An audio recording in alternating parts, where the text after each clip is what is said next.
After the Crimean War, Florence Nightingale continued her efforts to further the cause of public health, advocating. So this entire part from here to here is the what part, and then what follows from here until the end of the sentence is the how part. And that is why after comma you have an ing form here, because you see the two clauses are not equally important. This is like the main clause, and then these are a set of subordinating phrases explaining how she did what she did. Okay, so what we have here is advocating something. Advocating is the buzzword. Then you have helping, and then you have something else. The construction is A, comma, B, comma, and C. Remember, in a list of 3 or more elements, before the last element is joined, you have a comma and. This comma is the Oxford comma. This here, comma and. So third element is what is underlined. The third element, of course, needs to be parallel to the other two. So A is advocating something,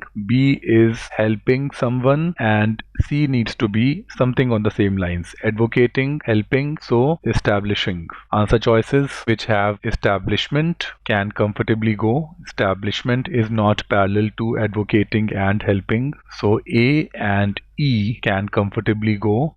It's among B, C, and D now. And see closely, although choices C and D have establishing in them, the establishing here is not a verb, it is a gerund. A verb plus ing form acting as noun. You see, it is the establishing of something. So this part here is a noun. You see the other terms are all verbs. Advocating for something, verb. Helping train nurses, verb. But the establishing of something, noun. So C and D can also go. There's also a subtle difference here. Nurses training or nurses training. The school would not be for just one nurse. So between two, plural is what makes more sense. So choices which have singular nurse are inferior in that regard.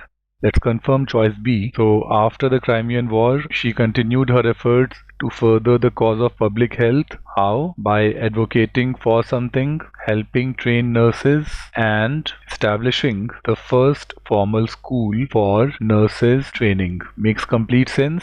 B is the correct answer choice.